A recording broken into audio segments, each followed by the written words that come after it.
stress o kung mga pamatanon nga makabig suicidal. Yari ang pila ka mga tikang. Mangin sensitibo sa mga tao nga ginaduha-duhaan nga may plano nga mag-suicide. Kung may maobserbahan o kung makitaan nga mga senyales, hindi ni pagbaliwalaon ilabi na kung makitaan nga depress ang pasyente. Maghatag sang panahon nga kamustahon ini, istoryahon kag pamatian kung ano ang mga hibubunot sini kag kung ano ang mga yara sa balatyagon sini. Listen non-judgmentally. Kung masanag ang senyales nga may plano ini nga utason ng kabuhi, ikaw nga nakahibalo dapat nga hindi ini pagsekretohon. Mangayo sang bulig ilabi na gid sa mga ginikanan sini. Hindi pagbayaan ang natungdan nga nagahisahanon and seek immediate support from health services. Suicide is preventable. Magmangin sensitibo kita sa atong isig kapareho kag handa nga maghatag sang panahon kag bulig kung ginaginahanglan. Mga kabombo, yari si Monsignor Felix Pasquin sang Our Lady of Candles Parish Capitol Heights sa iya imbitasyon sa pag-upod sa Santos nga Misa live sa Bombo Radio. Sa aton mga kabombo, tungod sa pandemic COVID-19, ang aton nga mga tumuluo, labi na gid ang mga senior citizens kag ang mga kabataan nga alangon pa, pangabay nga hindi mag-intra sa pagtinipon-tipon. Kag isa na dira amo ang pagkadto naton sa simbahan sa pagsimba. Apang kamo makasimba gihapon, makapasalamat ka makadayaw sa Dios, makapangamuyo pinaagi sa aton Santos nga Misa online sa Bombo Radio Bacolod nga aton ginahiwat kada alas 6:30 sang aga. Ini sa liwat ang inyo alagad, Monsignor Felix P. Pasquin, nga padayon nga nagaagda sa inyo. Sa pag-upod sa aton Santos nga Misa, sa online sa Bombo Radio, kada Domingo alas 6:30 sing aga. Madamo gid nga salamat. Ang pagbinuligay sa tiun sang pandemya, tuman ka-importante. Apang antes kita makabulig sa iban, unahon naton anay atipan ng aton tagsa kakaugalingon. You cannot take care of others if you do not take care of yourself.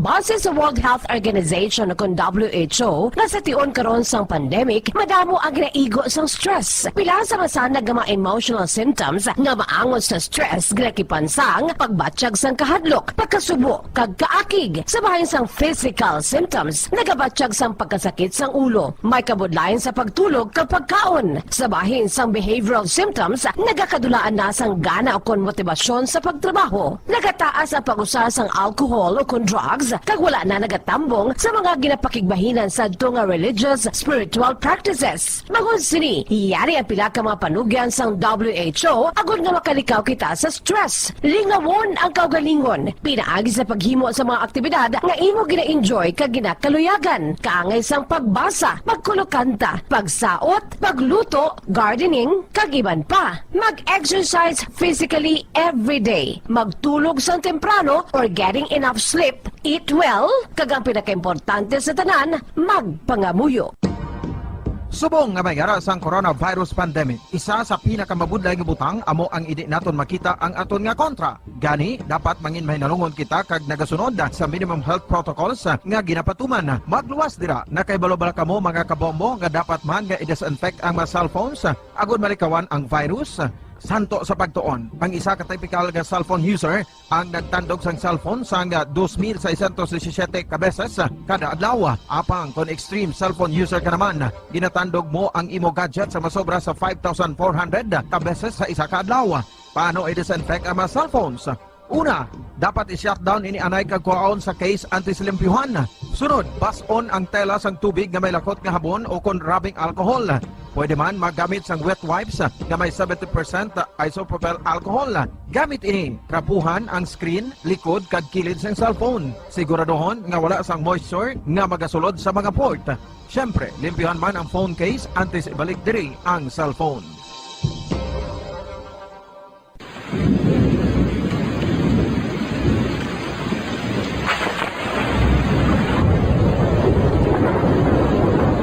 Tiyempo tigululan na naman mga kabombo. Ang ikayong lawas ng tanan aton gid halungan. Gani likawan nga mabasa sa ulan agud makalikaw man sa balatian. Yari ang mga bombo tips sa tiyon sang tig-ulunan. Masami nga magdalagid sang payong. Kung wala sang payong, magdala sa mga butang nga sarang makaprotekta sa imo kung maabdan sang ulan, kaangay sang raincoat ukon jackets. Likawan ang trangkaso ukon anuman nga pamalatian nga nagaguluwa sa tion sang tigululan paagi sa pagpabilin nga hindi mabasa sang ulan. Magdala sang extra towel ukon tuwalya kag mga bayo bilang ilislan agud madasig nga magmalak in kaso gid man nga mabasa sang ulan. Magpabilin sa mga lugar nga may atop o kung sarang mapasilungan samtang nagahulat sang salakyan. Likawan man nga mag-ubog sa tubig baha, ilabi na kung ikaw ang may pila sa tiil o kung din man nga bahin sang lawas. Ang ihi kag iban pa nga body fluids gikan sa mga infected nga sapat mahimo magtugas sang leptospirosis. Ang pag-angkon sang leptospirosis delikado o kung makamamatay. Sarang ini makatugas sang kidney damage, meningitis, liver failure, respiratory distress, kag ang pinakamalala, ang kamatayon. Kung hindi malikawan nga mag-ubog sa tubig baha, magsuksok sang butas. Mga kabombo, ini pila lamang sa mga panumdum gikan sa Bombo Radio Bacolod sa tion sang Tig-Ululan. Para sa Pambansang Radyo ng Pilipinas, consistent overall number 1 sa Bacolod, Basta Radio. Bombo!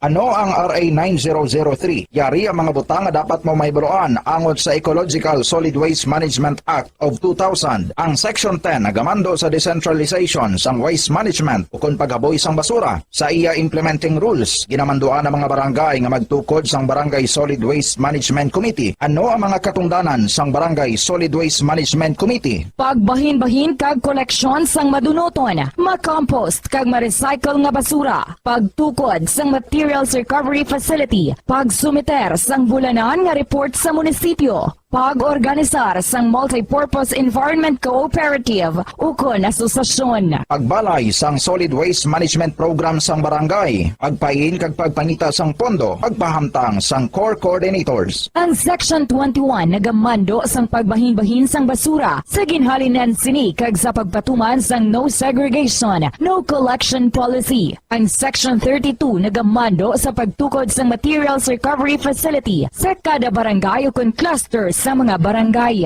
Sandig naman sa citizen suit provision sa Section 52, may gahom ang sino man nga magpasaka sang kaso sibil, kriminal o kon administratibo batok sa kay sino man nga nagalapa sa mga provision sang layi, napaslawan sa pagtuman sa ginamando sang layi kung sino man nga naghatag sang mando nga nagasupag sa mga provision sang Republic Act 9003. Ginadumilian man sang layi ang tanan nga sahi sang pagsunog sang basura, mangin ang pagsunog sang basura sa ugsaran. Ginadumilian man sang Clean Air Act ang pagpadukot sini. Yari ang mga ginadumilian nga hilimoon sa idalom sang Republic Act 9003 o kon Ecological Solid Waste Management Act of 2000 ag ang mga silot sini. Ginadumilian ang paglapta, paghaboy kag pagtambak sang basura sa pampubliko nga lugar, kaangay sang karsada, sidewalk, kanal, estero o kon parke o kon ang pagpahanugot sa sini nga mga hilimoon. Multa nga 300 pesos tubtob 1,000 ka pesos ukon community service nga isa tubtob 15 kadlaw sa lokal nga gobyerno kung sa diin ginhimo ang paglapas ukon pareho nga silot. Ginadumilian ang pagpatigayon o kon pagpadalagan, pagkolekta o kon pagbiyahe sa mga kagamitan na may paglapas sa operasyon nga pangpanilo o kon permit sandig sa RA 9003. Ginadumilian man ang pagsunog sang basura. Silot, multa nga 300 pesos tubtob 1,000 ka pesos ukon community service nga isa tubtob 15 kadlaw sa lokal nga gobyerno kung sa diin ginhimo ang paglapas ukon pareho nga silot. Ginadumilian man ang pagpakolekta o kon pagpahanugot sa pagkolekta sang wala mabahin-bahin nga basura. Illegal nga pagpatukod sang balay sa open dump kag landfill. Silot, multa nga 1,000 ka pesos tubtob 3,000 pesos ukon pagkapreso sang isa tubtob 15 kadlaw sa lokal nga gobyerno kung sa diin ginhimo ang paglapas ukon pareho nga silot. Pagsimpon sa mga nabahin-bahin nga recyclable sa iban pa nga basura sa salakyan. Uyod ng katotohanan, 5 dekada nang nagtatanggol sa mga mamamayan, patuloy na nagsasaliksik at mabilis maghatid ng mga balitang siksik at malaman. Patuloy na nangunguna sa mga issue, drama, promo at serbisyo publiko. Ito ang Bombo Radyo Bacolod, ang pambansang radyo ng Pilipinas. Paradyo Bombo! Bombo Radyo Bacolod. Number 1! Paradyo Bombo! Oras ang Bombo Radyo Bacolod, Philippine Standard Time, 25 minutos na nakaligad sa takna ng alas 5 sa hapon. Welcome mga kabilang sa pagpalagay sa patutunan Bombo Report sa afternoon edition pang Miyerkules kinesyon siya patutunan Petsa 20 sa bulan sa Oktobre. Kamusta na, welcome mga hapon sa aton masok sa aton sila tagpulati sa aton sila mga kabombo sa kabuusan nga 61 ka mga barangay sa Surad sa Bacolod, mga suki naton sa mga banwa kag Surad sa kabuusan sa probinsya. Welcome taman mga natutok live sa aton sini FB Negosyo Bacolod ni mas nakabayan sa Pilipinas or kabayan sa kalibutan makita na nila batayan nato papalagan sila hapon sa patuntunan Bombo Report sa afternoon edition. Hinagpuli na sa aton sini nga mga trabahante masako-sako ng palibot sa Surad sa Bacolod. Kag pinakaporson sa probinsya sa Negros Occidental. Kapag sa tagsa diri kahapon, Bombo Dennis Rubica. Ang mga balita ang aton batian, balita ang ijabalon sining hapon. Sa aton sining mga nagapaw ng mga balita lokal, Barangay Tanod patay matapos ang labo sa kasubong ng Barangay Tanod. Dito sa ibano asang Moises Padilla. Samtang ibalon talikaro ang investigasyon sa aton si Bureau of Fire Protection sa tabong kapagkasunog kay nasa isang abandonado yang balay di sa may area sa Barangay Mandalagan. Kag isa ka lalaki o dakop sa police checkpoint sa siyudad San Carlos na kuhaan sang armas luthang. Ibalon taman dito kay report ni Bombo Gracelyn Lobaton live sin isa ka bypass operation sa isa ka lugar din sa may siyudad sang Bacolod. Sa balita national, League of Provinces of the Philippines naghangyo karon sa IETF nga kung pwede paiway ana yung plano nga implementar ining alert level system sa pila iya ka mga probinsya diri sa pungsod Pilipinas. Duwa ka mga executive sang pharmaceutical nga sang damlag pag-contempt kag papanaugan sa warrant of arrest ang hindi na karon malocate sa ilang tagsa iya ka mga puloy-an. Kaga sa balita sa luwasang pungsod, 13 patay sa maglupok ang bomba sa isa ka military bus dito sa Damascus, pungsod, Syria.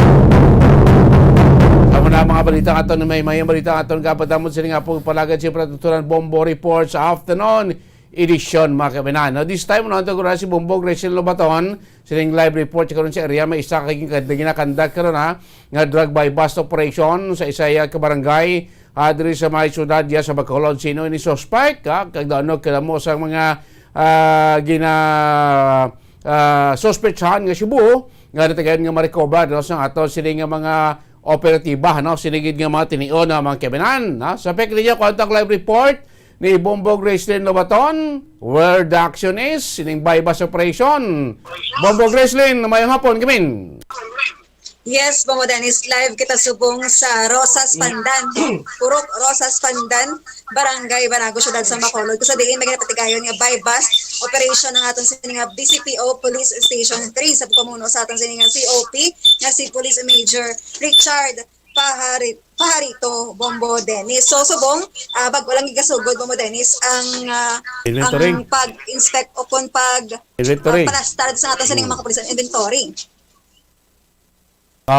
So Bombo Dennis, ari man diri aton nga barangay kapitan kag barangay kagawad sang barangay Banago kag ang aton sini nga aton nga suspect mo si Reggie Janelle 36 anyos kag single Bombo Dennis kag sa diri nga puloy-an diri gid ga istar ang suspect. So wait karon live sa ato sini nga FB. So munang suspeko nakauba kag may bayong itong siya liog. Yes, exactly Bombo Dennis. Ang suspect na si Reggie Janelle ang nagapungko kag nagadoko sa tubangan sang lamisa kasi niya patigayan ng inventory. Okay, mga initial da pila ka sa shade sa chabong nakita mo sa lamisa kron. So nakita ta sa bong ang mga sachets nga ra sa langisa may 5 kabilog. Kag apat ka elongated sachets, kag ang isa medium, medium or kung dako sachet ba mo Dennis. Tapos may buy bust money pa. Yes, may buy bus money nga 500 pesos kag may ara sing 100 peso bills no. More or less tatlo ka bilog mo Dennis kag ibang pa nga drug paraphernalia. So bago lang gid ni mo Dennis nagsugod ang drug buy bus operation sa suspect nga si Idjanel mo Dennis. Okay, so police station number 3 na, nag-station drug enforcement unit. Babadanis, Police Station 3. May kaupod ka mo, sir. Kamu lang din. Station 3 lang din. Okay, kung ay basic initial information da sa share kung anong background dyan sining suspect, anong iya status sinadara, anong iya sing kung sa kwan pa, anong iya sining ranking, dara sa aton Police Station number 3, ning suspect sa Bombo Gracelyn. So, Babadanis, ang background, ang wala pa subong no, aton ang hibalon. Sir, may ID ka kamot kung ang suspect sa individual or ano klaseng classification eh? SLI. So, wala ni, check street level individual ang classification sa suspect. Okay, street level individual. Yes, street level individual. So, ari na siya sa drug watch list. Kakalding kapitan tawo Dennis, no? Dakapating aton nga. Okay. Sige. Okay, so stay lang no kay balikan ta nato sa live video no. Sa area siguro team basi kondo pigaw-pigaw ang signal na silang. So Bombo Gracelyn initial mo tong apat ka sachet kag isa ka dako nga photo elongated no. Kay ding 500 pesos ka man gamit nga buy bust money. So ay sa upo dira sa balay, siya lang isa dira Bombo Gracelyn sang mag-conduct sa buy bust operation naton nga mga authorities. Yes, Dennis, pag-conduct sang buy bust or drug buy bust operation, gaisahanon lang ang suspect sa iya sini napuluyan. Pag-abot ta, hapain siya yung pahapa na siya sang maton sing mga kapulisan. Ang nagaulat sang ma-witness, no, ang barangay officials sa dire. Ano na siya? Soltero? May balo? Soltero, Dennis. Soltero. 36 years old soltero, no? Sige lang. Check back kung basi makahatag siya initial na payag sa pagdakop siya Bombo Gracelyn. Okay, Dennis. So, first, ang background sa suspect, no? Pwede kami kapa lang. Ang ari po Dennis, ang atong nga hepe sa Police Station 3. Sir Parito? Yes, Sir Pajarito. Sir, amang sa pinakalinya si Bombo Dennis. Paalam kami sa background sa suspect, no? Ano rin siya, sir, ang iyang background? Paano kay pinag nga bago lang kabot na wala umawon ko sa nga pang kompleto pero dugay naman ang among nga pag-monitor ni sa iya. Pag may permission ka nga legal na drug dito. Ano particular diri sa Cebu ng area sa Banago. Okay. Pang madugay na Ginamonitor sa aton nga kapulisan sa Police Station 3 ang nasambit na suspect. So puro Rosas Pandan, Barangay Banago. Yes, Purok Rosas Pandan, Barangay Banag. Okay, no? Yes, So ongoing karon ang inventory. Bombo Gracelyn.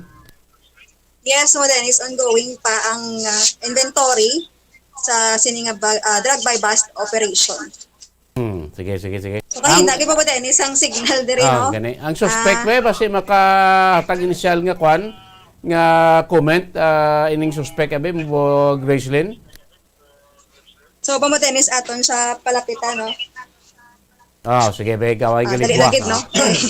Kay gaanta gamay nga ligwa no para makalibot sa piyak nga sido lapit sa tupad sa nga suspect.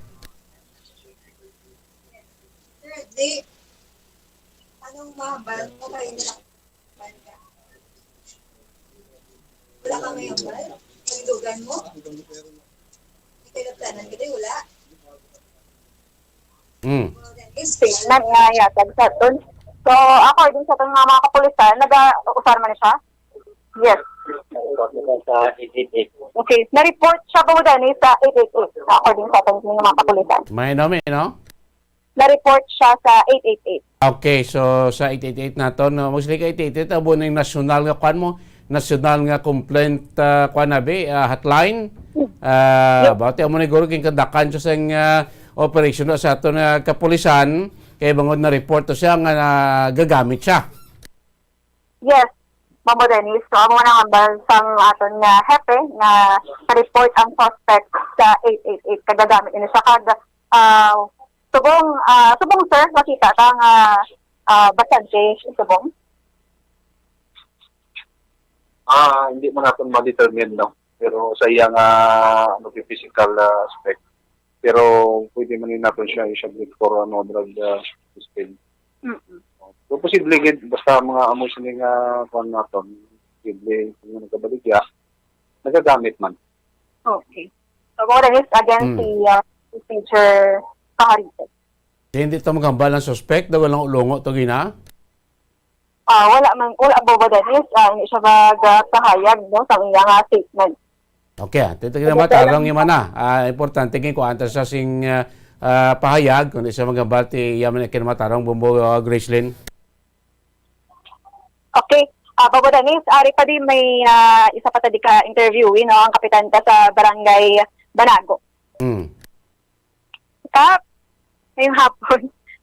Regarding sa background ng suspect, ano ang imo nga mahatag statement? By the way, liya ko lang klaro no. Former barangay captain ako, karon kagawad na ako. No. Sino nga na?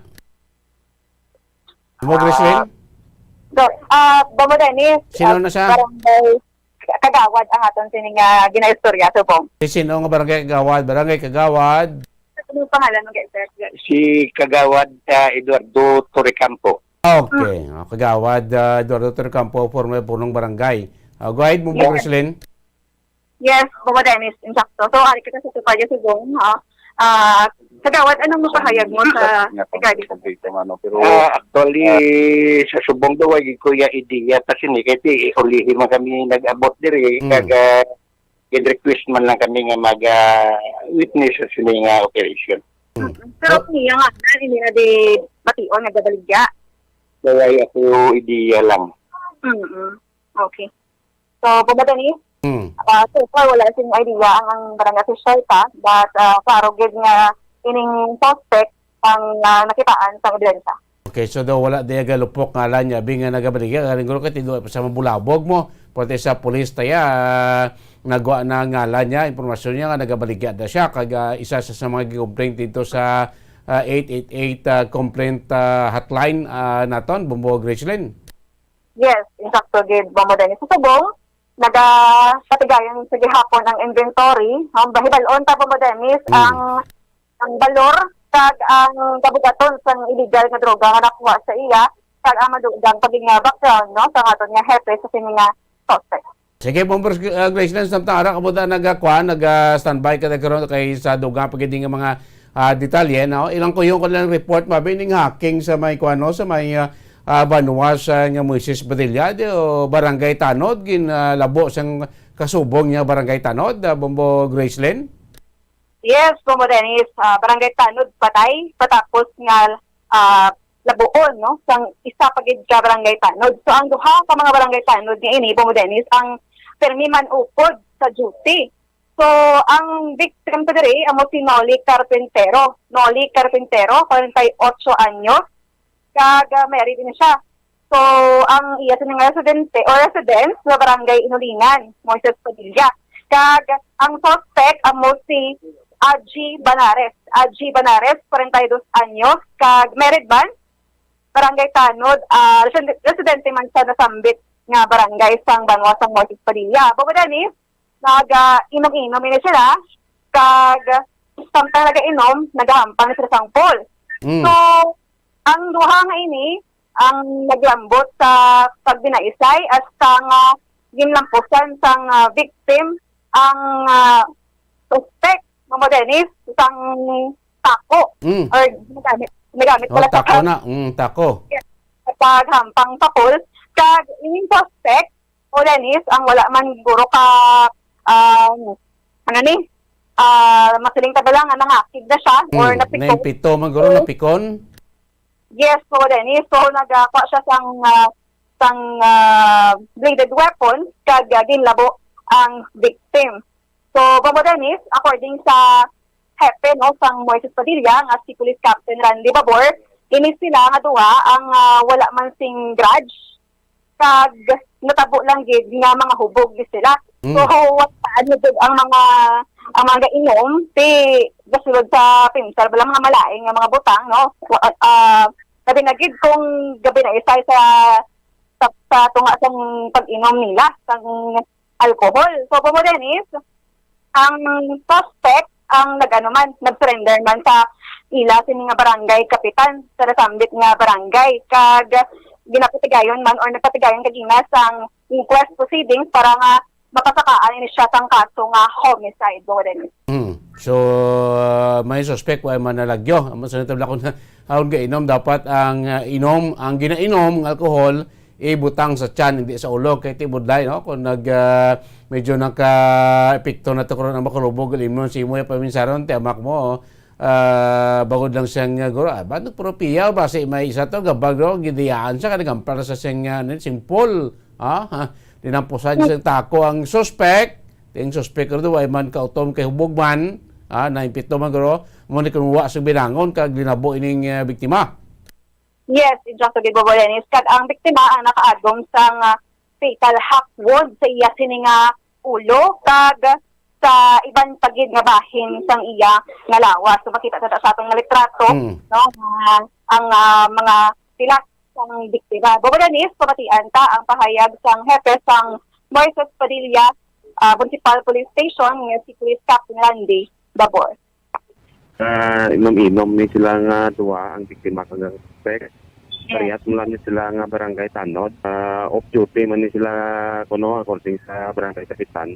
So nagahampang kuno ni sila sang poll no dito sa at the same time gainom sila nga duwa. Yes. So later on sa upok na so doon nagpais sila nga duwa sa ginalina kuno sunlok ning lugar na sila doon ngakig ang biktima gimpaktol ya kuno ni sang tako sang poll ang suspect.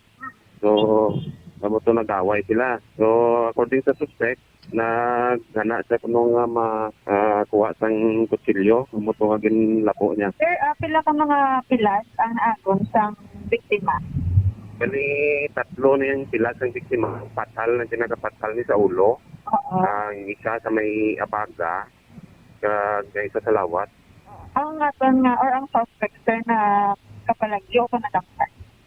Wala na siya nagpalagyo, nag-surrender na siya direkta sa kay barangay kapitan Lario. Kay may kuhay man ni sila nga duha, kuhay man ni sila sang mga daan na lodges. Ang di mo lang itong time nga naupok sila guro. Sir, ang biktima, patay o kon bilason? Bali, nadala pa niya sa kuhan na may infirmary sa Moises Padilla, pero hindi-declare ka nga dito na rival. Okay. So, both may sila married? Yes, ma'am. So, sir, ang suspect, ano nga kaso ang igapasaka sa iya? So, malingin file na mo subong nga kaso homicide kay way man sang daw plano gid nga patyon ni siya. Accidentally lang ginagaway ni sila nga duha mo lang tunga time na labuan ni sa suspect. So, para mo man lang ng aton nga investigation tapos ang kaso subong gina-ready na sila subong gid nga for inquest proceeding. Yes, Bobo Dennis, mga barangay Tanod supposed to be magpatigayon sang peace and order sa mga o sa ilang barangay apan sila pang nag-away Bobo Dennis. Pag mayo man hindi sila on duty sa amo to nga tinion. Sige, Bombo Gracelyn, balikan ta kada amo ko tala sa pilator kay importante di kay likoton na Bombo Gracelyn. Yes, Bobo Dennis, ini si Bombo Grace na nag-report para sa mga radyo ng Pilipinas. Consistent overall, number 1 sa Pilipinas. Salamat Bombo Gracelyn Lobaton. Balita sang patrola live subong dito sa isa ka o sa may Purok Rosas Pandan, Barangay Banago, iningin kandag ka drug bypass operation sa police station number 3. Dakpan ang sospechado, of course, ning pag inawayo. Sa duwag ka mga barangay tanong sa may banwa sang Moises Padilla, tiway gate nakasalbar ang isa matapos nga linabo no sang Migo Yaman nga barangay tanod upo di man sa inom kalagyan mo sa blakon kaysa man prinsuhan ka na sa makalubog ilim noon kaysa tido hindi aga tsaktong imo sining paminsaron bangod sang sunlog-sunlog kay mo kay buog linamposan niya sa nga tako ang iyang suspect ating suspect bumalos hindi niya tako ilampos siya kundi ginanusan siya sing binangon sa ulo kag sa likod nga porsyon siya silawas rason nga ti dead on arrival sabit nga biktima nga barangay tanod. Iyo pala tutunan Bombo Report sa afternoon edition magapanabalik makaligad lang mga plaka importante nga mga pahanumdom. Bombo Radyo Bacolod. Number 1! Paradyo Bombo. Subong nga mayara sang coronavirus pandemic, isa sa pinakamabudlay nga butang amo ang idi naton makita ang aton nga kontra. Gani dapat mangin mahinalungon kita kag nagasunod sa minimum health protocols nga ginapatuman. Magluwas dira na kay balobala kamo mga kabombo nga dapat man nga i-disinfect ang mga cellphones agud malikawan ang virus. Santo sa pagtuon, ang isa ka typical nga cellphone user ang nagtandog sang cellphone sang 2,617 ka beses kada adlaw. Apang kon extreme cellphone user ka naman, ginatandog mo ang imo gadget sa masobra sa 5,400 ka beses sa isa ka adlaw. Paano i-disinfect ang mga cellphones? Una, dapat i-shutdown ini anay kagkuhaon sa case antisilimpyuhan. Sunod, bas-on ang tela sang tubig nga may lakot nga habon o kon rubbing alcohol. Pwede man magamit sang wet wipes nga may 70% isopropyl alcohol. Gamit ini, trapuhan ang screen, likod kag kilid sang cellphone. Siguraduhon nga wala sang moisture nga magasulod sa mga port. Syempre, limpyuhan man ang phone case antes ibalik diri ang cellphone. Ang pagbinuligay sa tiun sang pandemya, tuman kaimportante. Apang antes kita makabulig sa iban, unahon naton anay atipan ng aton tagsa kakaugalingon. You cannot take care of others if you do not take care of yourself. Base sa World Health Organization o WHO, na sa tiun karon sang pandemic, madamo ang ginaigo sang stress. Pila sa masanag nga mga emotional symptoms nga maangon sa stress, ginakipansang, pagbatsyag sang kahadlok, pagkasubo, kag kaakig. Sa bahin sang physical symptoms, nagabatsyag sang pagkasakit sang ulo, may kabudlayan sa pagtulog kapag kaon. Sa bahin sang behavioral symptoms, nagakadulaan na sang gana o kon motibasyon sa pagtrabaho. Nagataas ang pag-usa sang alcohol o kon drugs, kag wala na nagatambong sa mga ginapakigbahinan sa nga religious, spiritual practices. Magun sini, iyari ang pila ka mga panugyan sang WHO agud nga makalikaw kita sa stress. Lingawon ang kaugalingon, pinaagi sa paghimo sa mga aktibidad nga imo gina-enjoy kag ginakaluyagan, kaangay sang pagbasa, pagkulokanta, pagsaot, pagluto, gardening, kag iban pa. Mag-exercise physically every day, magtulog sang temprano or getting enough sleep, eat well,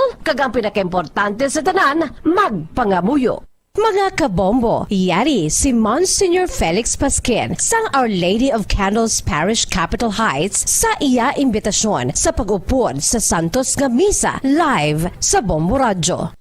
Sa aton mga kabombo, tungod sang pandemic COVID-19, ang aton nga mga tumuluo, labi na gid ang mga senior citizens kag ang mga kabataan nga alangon pa. Pangaba. Bombo Radyo Bacolod. Number 1! Paradyo Bombo. Balik din po managin siya pratutunan Bombo Report sa afternoon edition. 50 minutos na nakalabay sa alas 5 sa hapon. Kita may kabiyanan sa aton sining mayong mga balita sa aton sining mga kuturan sa pers ng padayon natin mapabatsa gapon niya sa pandemya sa gapon ang Bombo Radio Philippines ko po niyo yung launtat sa pagpatigayon sang tatlo ka mga nationwide promos agad nga mabuligan ka mo sa adlaw-adlaw kailanon paghatag sa ayuda kag paghimo pagid sa masunod pagid nato nga milyonaryo Bombo Milyonaryo. Kung sino man ay masunod naton nga mangin madugang sa listahan sa Bombo Millionaires Club mga kaibigan. So, arin makita dito sa atong siniwanto panalo part 20 promo sa Bombo Radio kag Star FM. Araw-araw, baldi-balding premyo na may kasiyahan pa. But silingon, adlaw-adlaw ang atong sini pagpanagtag sa premyo sa inyo sini nga mga lucky interest in dress namon ha. May cash na kamo, ha? May baldi-balding regalo pa. May grocery pa ka mga batonon nga nasulod ya sa balde sang Orocan. Of course, may cash pa mga kaibanan, no? Triple premium nyo, no? Ha? May cash na, may kwan pa, may grocery pa. There is a 1 to panel part 20 promo. Nationwide, kapin 6 million pesos nga valor sang pagpumadya. Ato naman nga panagtag sa Bugos sa Pungsod sa 1 to panel part 20 promo mga kaibanan, no? Of course, ato sining grand draw. Ang grand draw tani time gini sa kwano sa adlaw sang Pasko, December 25. Sa aton sini grand draw dalag wa pa premyo ang inyo mahimo mabaton, particularmente ato si grand prize nga 1 million pesos cash, na wala atong grand prize sa aton sini grand draw sa 1 to panalo part 20 promo. Magluwas sa aton 1 million cash prize sa grand draw naton atong grand prize.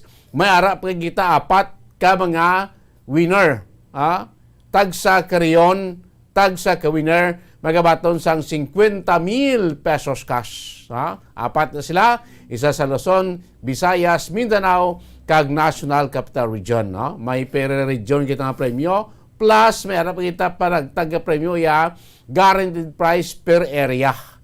May 3 pagid nga magadaog sa tagsa ka area. Kung sino tagsa ka lugar o syudad nga may stasyon sa Bombo Radio ka sa FM, may 3 pagid nga madaog sa dalag ko naton nga mga cash prize sa aton si Grand Draw. Ang third prize naton 5,000 pesos cash, ang second prize naton 10,000 pesos cash, kang first prize naton 15,000 pesos cash makaibanan sa Grand Draw. Bastante na ko. Sa Grand Draw ta makaibanan, bastante na mga prices nga atong ginapanagtag o kung pangatag para sa inyo. No? Sa aton sini Grand Draw, December pa na ya, pwede kita na sa aton sini adlaw-adlaw naton nga mga winners. So, sa aton si 1 to panalo part 20 promo. Tag sa kadlaw, may 3 kita ka mga winner nga pagalawagon. Lunes, Tob-Tob, Biyernes. Bot silingon, tag sa ka semana, may ara kita sang 15 ka mga tagdaog. Tag sa naton ka winner magabaton sang padya balor 1,150 pesos. 500 pesos cash kag 650 pesos nga balor sang gift pack. No? Ang atong paglawag winner 3 tag sa kadlaw, Lunes, Tob-Tob, Biyernes mga kabinan. No? So sa kasemana lang 15 gid winner naton, bote 15 katag 1,150 pesos nga balor sa premyo. Ato nga panagtag tagsa ka adlaw. Sa tagsa na ka mga stasyon, tagsa ka mga lugar nga may stasyon sa Bombo Radio kag Star FM. Sa mga malawagan namon nga winners, meron ka mo sang 6 ka oras sa pag-claim sang inyo sini nga padya. So dako gyapon chance nga ma-claim inyo sini nga premyo, biskan out of town pa kamo, biskan din pa kamo nga bahin sang probinsya, may tiniunggid ka mo nga ma-claim ang iyo sini nga padya. So para makadaog, makabaton sining grasya sa ato si 1 to panalo part 20 promo, magkabinahan sa sulod sang 7 ka semana, subong pa lang amat-amat ka mo, magtipon, magprocure, magbakal sang mga kinananon nga mga proof of purchase. Mga produkto nga ilas ni putos, ila taklob, subong man ang ilas ni nga mga sticker, coupon, nga mo nang gamiton nyo nga proof of purchase. Of course, hindi ka itong sponsor, ang Alfonso Brande. Bas bungapon, mag-abot yung manika ng oras, damo na sinagatagay-tagay na.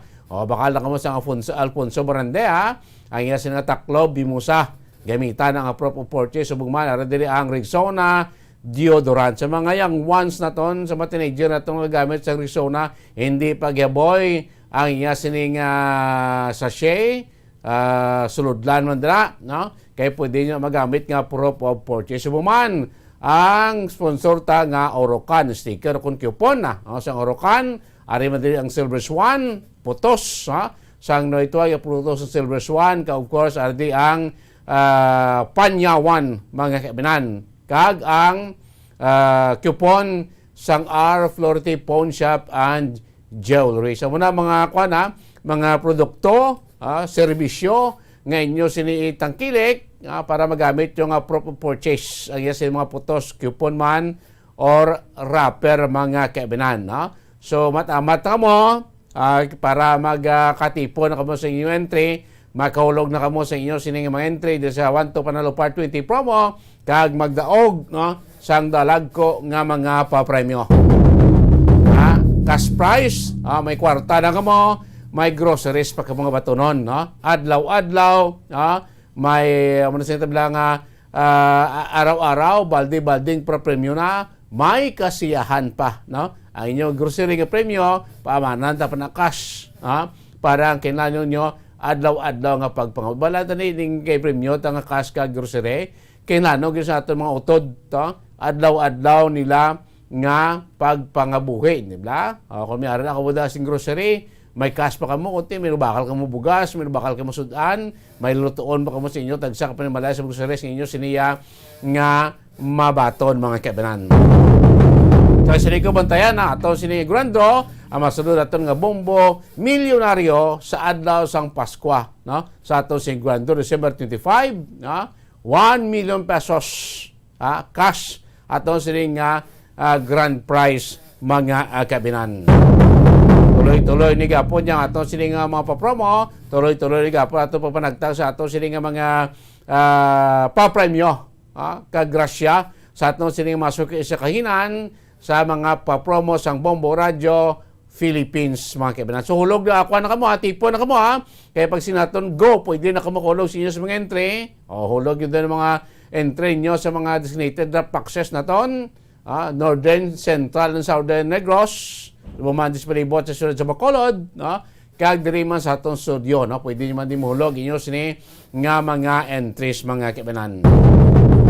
Want to Panalo promo part 20 mga kaibinan mo sa 20 anyos na nga nag-exister ang atong siniya nga promo diri sa Bombo Radio Philippines, Bombo Radio kag Star FM mga kaibinan. So hulog na, tipo na, padala na sa inyo sa mga entry. Kabasa ikaw isa sa aton para mapalaron nga tag-daog, tag sa kaadlaw, Lunes, Tob-Tob, Biyernes, 15 ka mga winner, 3 ka winner tag sa kaadlaw sa muna kinahanglan pagsugod na sa aton entry, pagsugod na sa aton sila pagpalawag sa mga winner, dapat magbantay ka mo, monitor ka, magtuktok ka mo from sign on to sign off ka anytime today.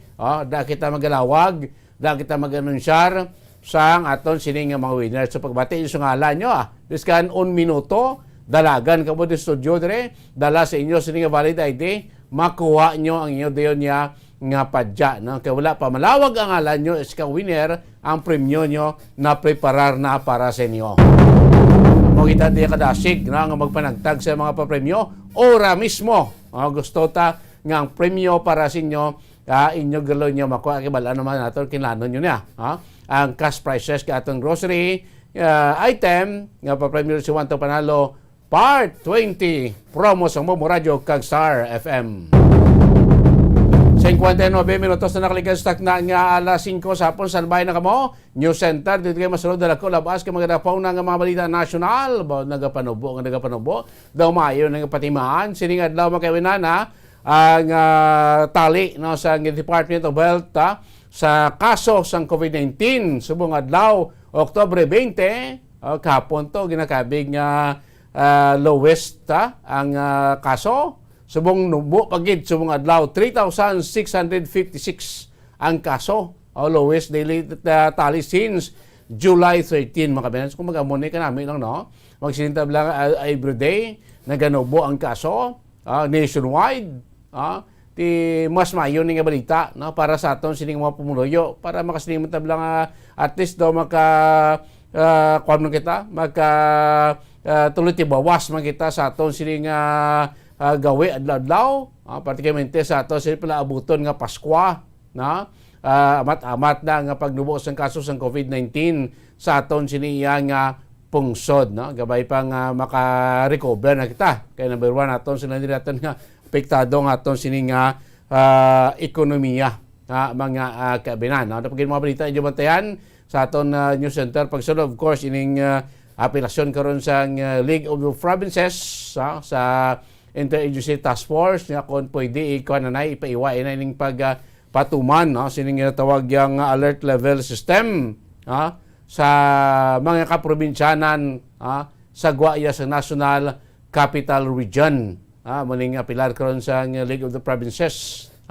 Kaya sinatunan pa nila ko pila ka mga salient points sa sining pagsulundan, sa sining sinalom yung sa alert COVID-19 alert level system ang kabanan.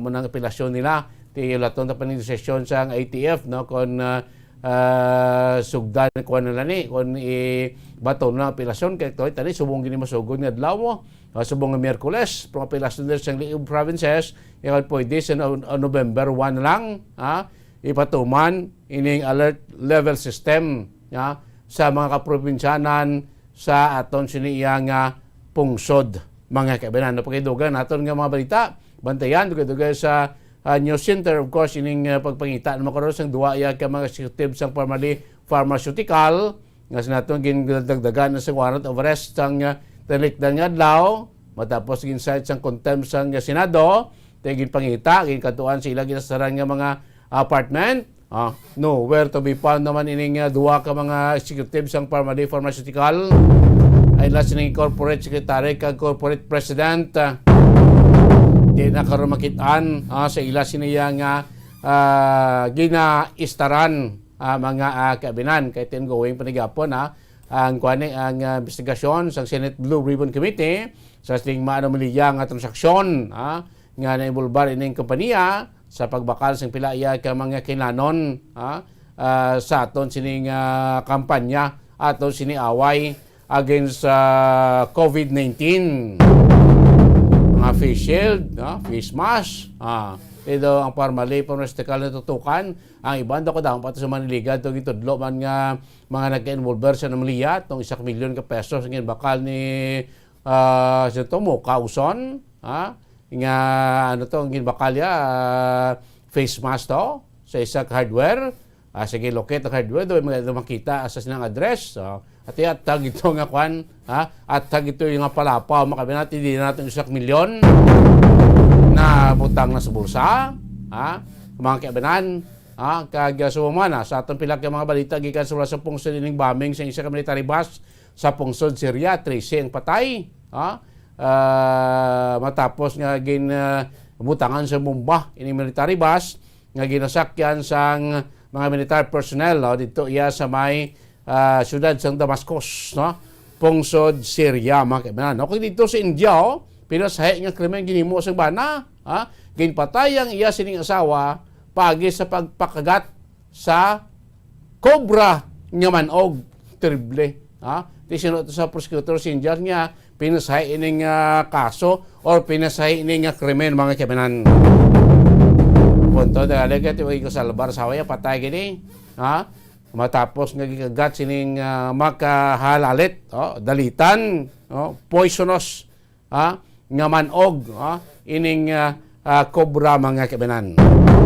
Sa mga balita nga dugay ninyo bantayan sa pagsulod sa ato sining news center sa ato sining Bombo Network News mga kabanan dugay baka daw pag isang mga ginakuan makaron ginatutukan man sa ato sining national government mga kabanan particularmente ining kuana ining pagpatigayon pagpangbakuna na kung pwede nationwide ining mga kuana to na ginatawag nga pediatric vaccination ng mga edad sang 12 to 17 years old mga kabanan nga dapat mapabaksinin sila mga kabanan. So na News Center sa atong Bombo Network News. News Center, come in!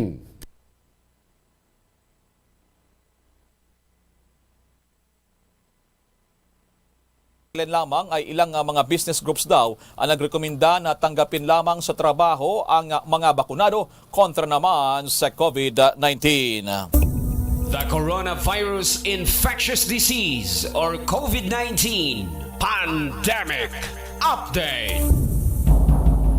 Lalo pang bumaba ang bilang ng mga bagong nadagdag ngayon na mga nahawa si COVID-19 sa Pilipinas kumpara naman kahapon. Sa panibagong ulat ngayon ng Department of Health, nakapagtala sila ng 3,656 na karagdagang mga kaso ng COVID-19. Kaugnay pa rito, ang mga dinapuan ng COVID-19 mula noong nakalipas na taon ay umaabot na sa 2,735,369.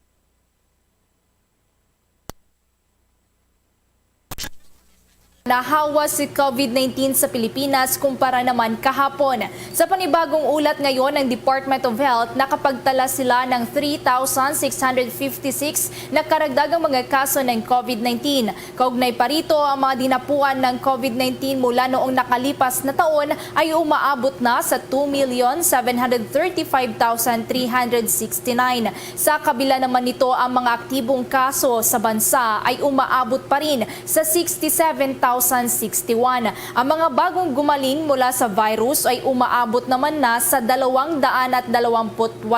Mula noong nakalipas na taon, ang mga nakarecover na sa Pilipinas ay nasa kabuang 2.6 milyon mahigit na. Meron namang mga nadagdag din na mga 5 mga pumanaw. Sa kabuuan, ang death toll na sa bansa bunsod ng deadly virus ay umaabot na sa 40,977. Habang mayroon namang mga 2 laboratorio ang hindi nakapagsumite ng datos sa COVID-19 Document Repository System ng DOH. Nilinaw naman ng ahensya na ang mababang bilang ng mga recoveries ngayong araw at ang mga naitalang mga nasawi ay bunsod pa rin yan ng technical issues sa kanilang COVID kaya. Ang dagdag pang mga datos ay maisasama na lamang daw sa mga susunod pang araw. Tiniyak naman ng DOH na patuloy ang ginagawang hakbang ngayon ng DICT upang maisaayos ang mga technical issues.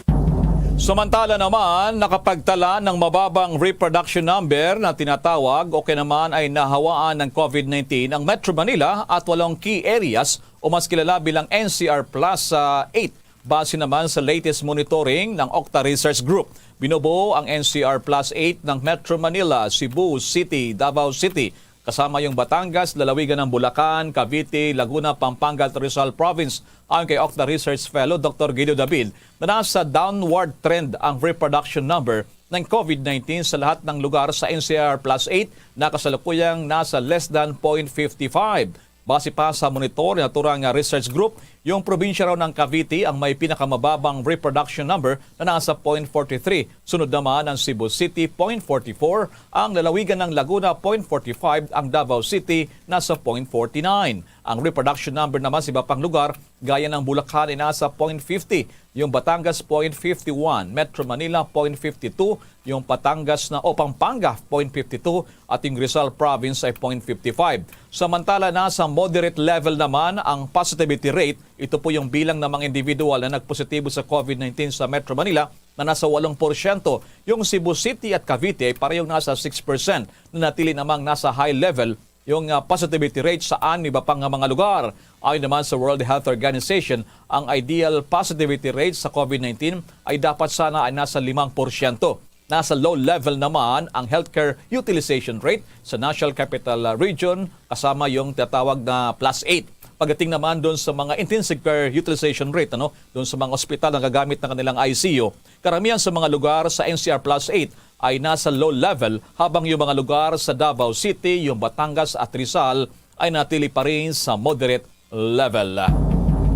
Samantala naman, 46 na paaralan ngayon ang umapila sa Department of Education na isama sila sa Pilot 1 ng face-to-face classes. Kaugnay niyan may pag-uulat si Bombo Dave Vincent Passi. Umapela sa Department of Education o DepEd ang 46 na mga paaralan na sila ay maisama sa mga sakop ng pilot implementation ng limited face-to-face classes na nakatakdang magsimula sa darating na Nobyembre 15. Ayon kay Department of Education Assistant Secretary Malcolm Garma, magkakaroon muna ng assessment ang kagawaran sa mga paaralan na ito gayong hindi sila kasama sa initial list ng mga paaralan na aprobado ng Department of Health o DOH para sa sa pilot study ng in-person classes. Sa kabuuan, 638 na mga paaralan ang nominado ng DepEd para sa naturang pilot studies. Ang mga ito ay pinili mula sa initial list naman na inendorso ng mga rehiyon na dumaan sa evaluation ng DOH Epidemiology Bureau. Paliwanag ni Garma, base sa granular risk assessment ng mga paaralan na isinagawa ng DOH Epidemiology Bureau, mayroong 59 na mga paaralan lamang ang pumasa sa assessment bilang minimal o low risk hanggang noong October 2. Nang maglabas naman ng memorandum ang DepEd na may petsa noong October 5, sa mga concerned regional directors, inatasan sila na magsagawa ng quick validation sa 59 na paaralan na ito na nauna nang inaprubahan ng DOH Epidemiology Bureau. Sa bilang na ito, sinabi ni Garma na tanging 30 paaralan lamang ang magtutuloy sa pilot implementation ng limited face-to-face classes sa November 15. May ilang mga LGUs din kasi ang binawi ang kanilang pagsali dito. Bombo Davidson Pasit nag-uulat para sa Pambansang Radyo ng Pilipinas. Basta Radio, Bombo! Dagpang mga balita, nagbabala naman ang Department of Tourism na magsisimula na silang magbawi pa ng accreditation sa mga establishmento na mayroong mga paglabag sa pinapatupad na guidelines para sa paglaban sa COVID-19.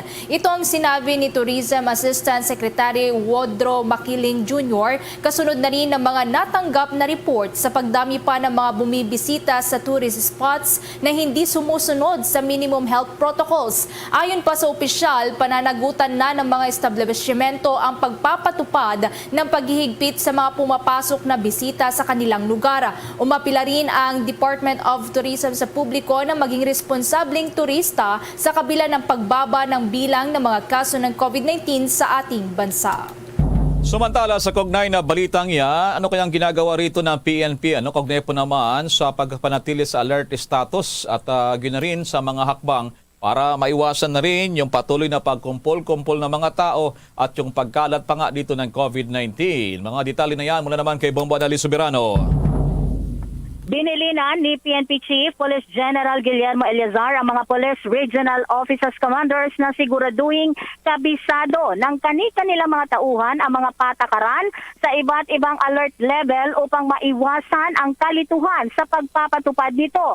Ito ay kasunod ng desisyon ng pambansang pamahalaan na ipatupad na rin ang COVID Alert Level System sa labas ng National Capital Region mula ngayong araw hanggang October 31.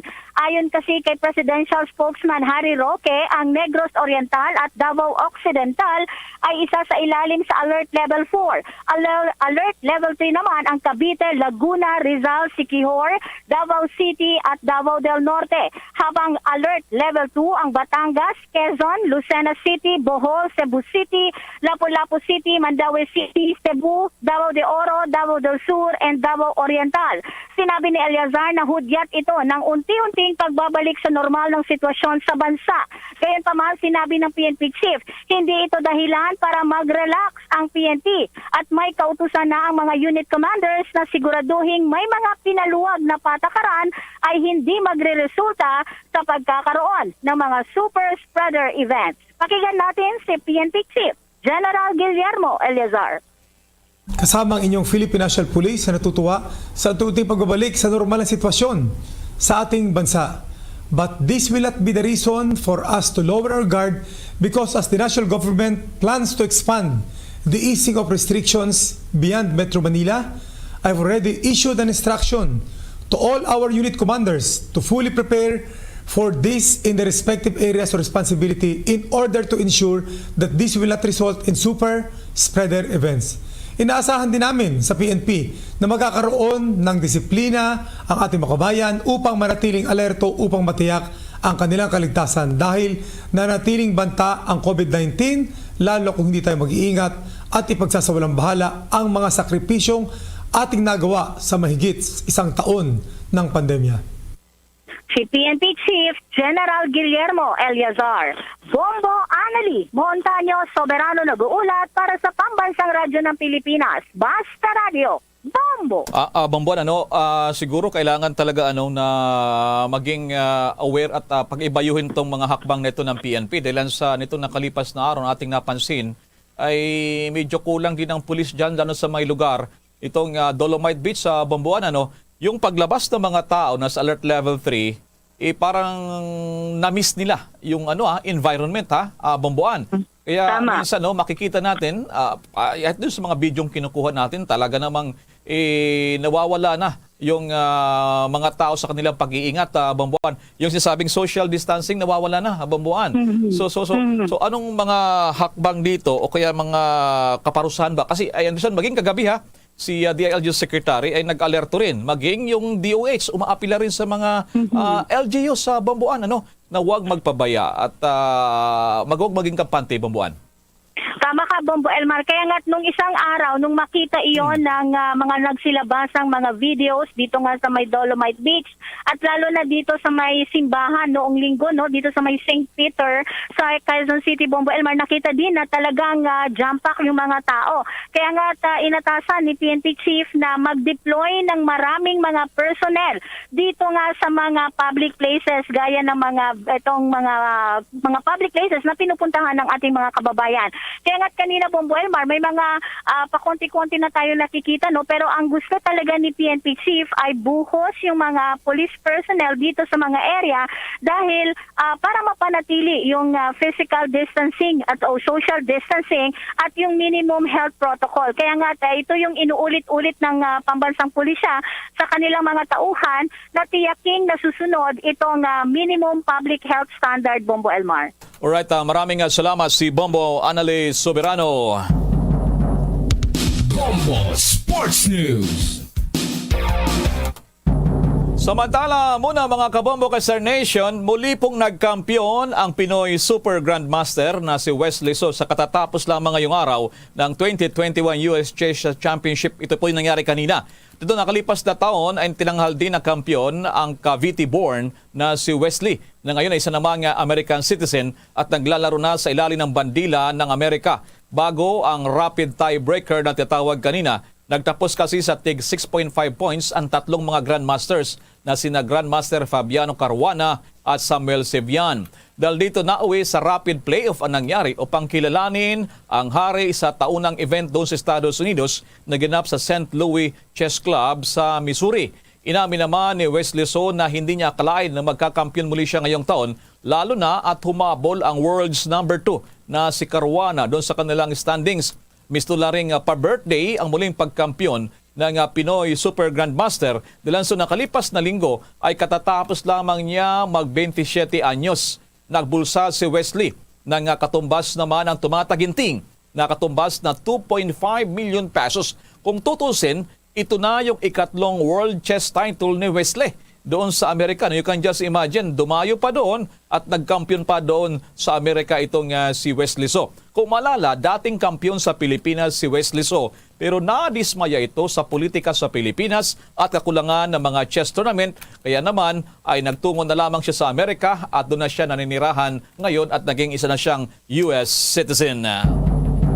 Samantala, bago tayo magpatuloy, madako muna tayo dyan sa Davao City. May reaksyon itong pamilya ng visual artist na si Bri Honson. Kaugnay pa naman sa pagsampanan ng kaso ng Department of Justice at mga prosecutors dito po naman sa anak ng bilyonaryo. At may live report mula dyan sa lungsod ng Davao ang Bombo Radio Davao. Go ahead, Bombo Radio Eman. Bombo Eman.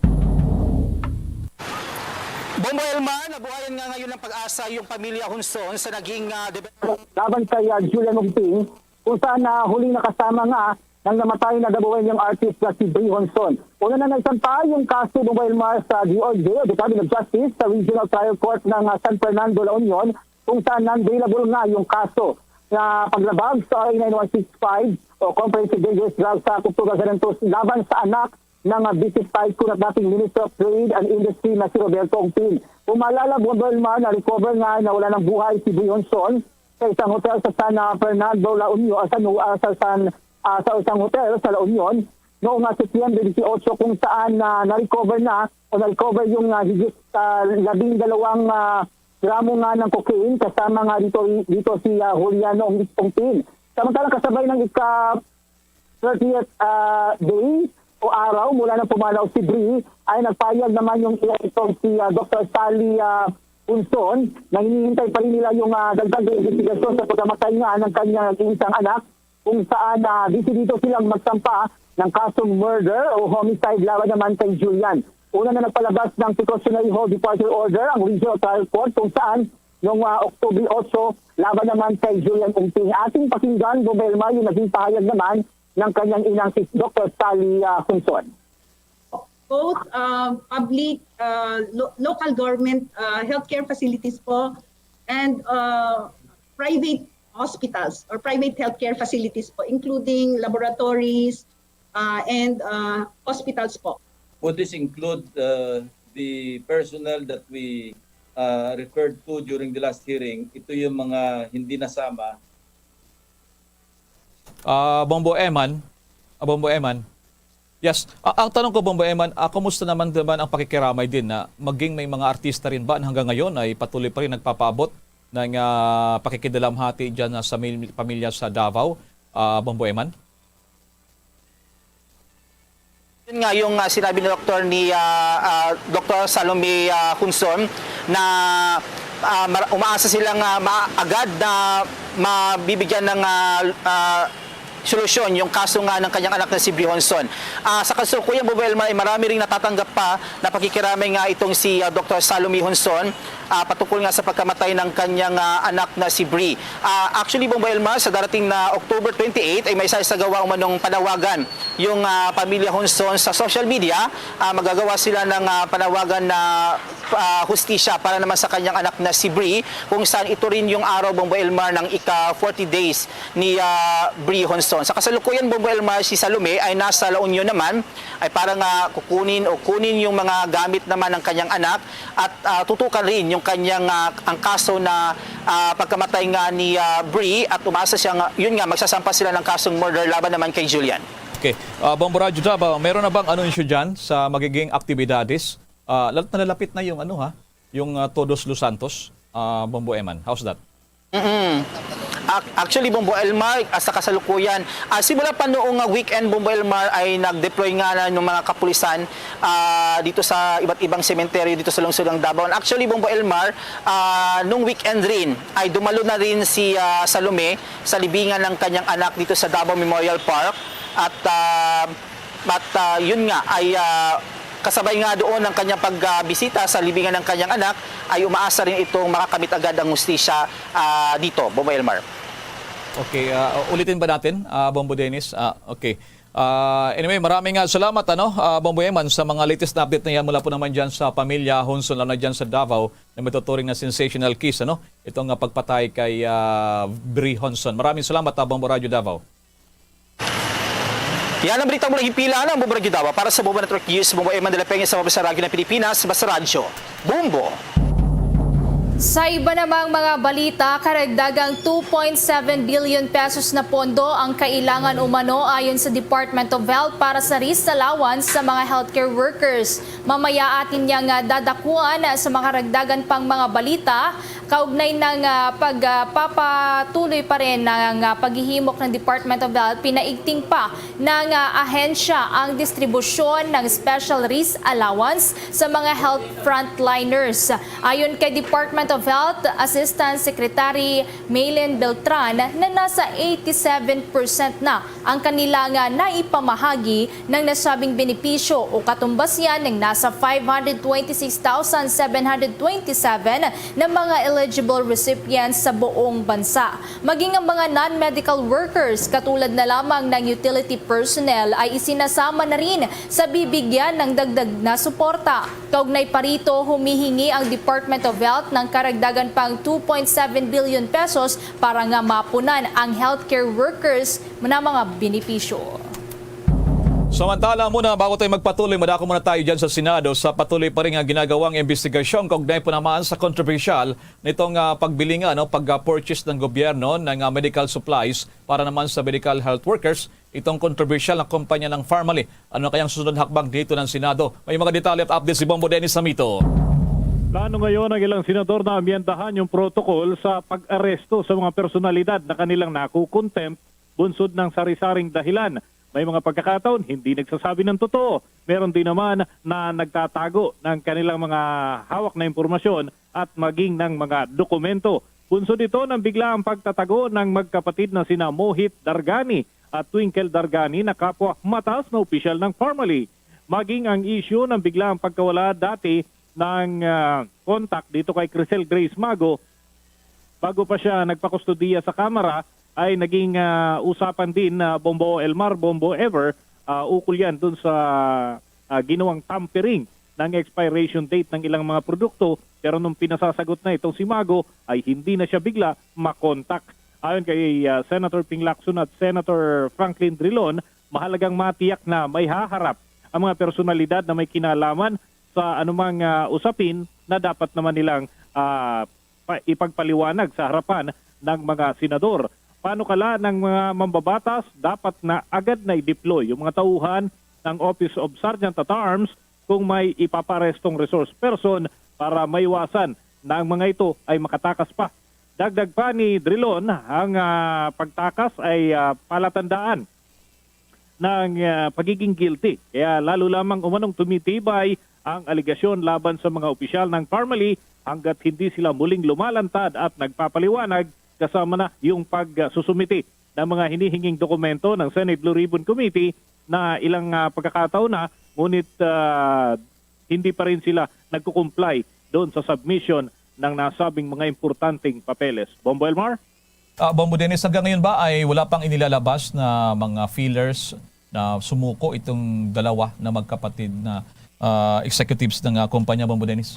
Sa ngayon, Bombo Elmar, ay naghihintay pa rin ang Senado, pero nagpapasaklolo na sila sa National Bureau of Investigation at iba pang mga otoridad natin para matulungan na mapadali yung pag-locate dito sa dalawang opisyal ng Parmali, Bombo Elmar. Matatandaan itong si Dargani o itong si Mohit, ito ay nagbebenta na ng kanyang ilang property kasama na yung mamahaling kotse, Bombo Elmar. At through Facebook pa nga binibenta yan, kaya nagulat yung mga senador. Pero sabi naman itong si Mohit, prank lang daw yun ng kanyang kaibigan at hindi raw siya yung nag-upload. Pero duda nga, dahil kumpletong detalye, anong sabi nga ni Senator Ontiveros, anong klaseng prank na pati yung chassis at yung very details ng pati pagkapintura, Bombo Elmar, nakadetalye doon sa ibinibentang kotse, pero sabi prank lang daw yun, Bombo Elmar. Okay. Bombo Dennis, kailan ang next hearing? Isausapin ng Parmali dahil sa kaninang kagabi, ang Pangulong Duterte mayroon namang banat sa Senado. Hinahamon niya na magkaroon sila ng showdown. Ano ang reaksyon dito ng liderato ng Senado kung meron man, Bombo Dennis? Sa ngayon, Bombo Elmar, ay inaayos nila yung schedule next week para sa pagpapatuloy ng pagdinig.